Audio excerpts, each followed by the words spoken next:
mga posing-posing dyan, ito na yung pagkakataon nyo. PM nyo lang ako, libre lang yan. Alright mga master, what's up? Ayan, may bago na naman akong paglilibangan. Meron pala akong kinuhang lens na 50mm. So, nangutang pala ako sa nun. Yung mga OFW dyan, malamang alam nila yun. Yung mga nangungutang ba sa nun, tulad ko, laging nangungutang.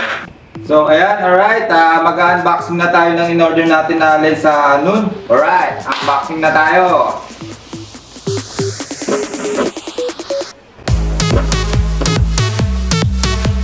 Alright, ito na yun.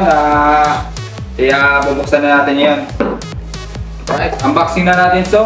So, nagkakalaga pala ito ng 519. 519 siya. So, kinuha ko ng 4 gigs. So, may 3 months pa akong uhulugan kasi nag-down ako ng 130. So, kaya 3 months na lang siya. So, alright, unboxing na natin itong mga master. So, ayan, meron tayo dito. Kutilyo. Mga ano dyan? Alright, ito na. Ano ba magpapakita?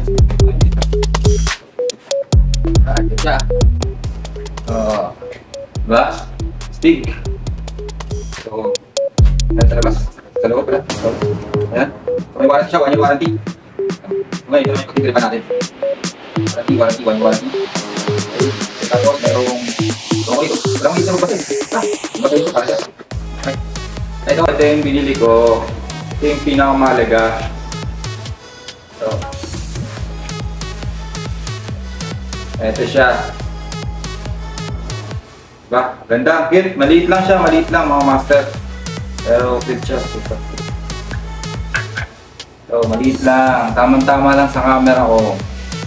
So, yung mga mahilig sa mga posing-posing dyan, ito na yung pagkakataon nyo. PM nyo lang ako. Libre lang yan. At para makapag-practice ko kayo. Right? So ayan, yung mga gusto magpakitik, PM lang para may schedule natin. Saka wala na akong maraming cheche-burating sasabihin pa. Basta natutuwa ako sa bagong lens na binutang ko sa noon para, alam mo na, para sa mga darating na mga pupuntahan nating mga galaan, meron tayong gagamitin sa mga maisipatan nating magiging model dyan. So, ayun, maraming salamat at natutuwa ako dito ulit. Thank you very much. Bye-bye!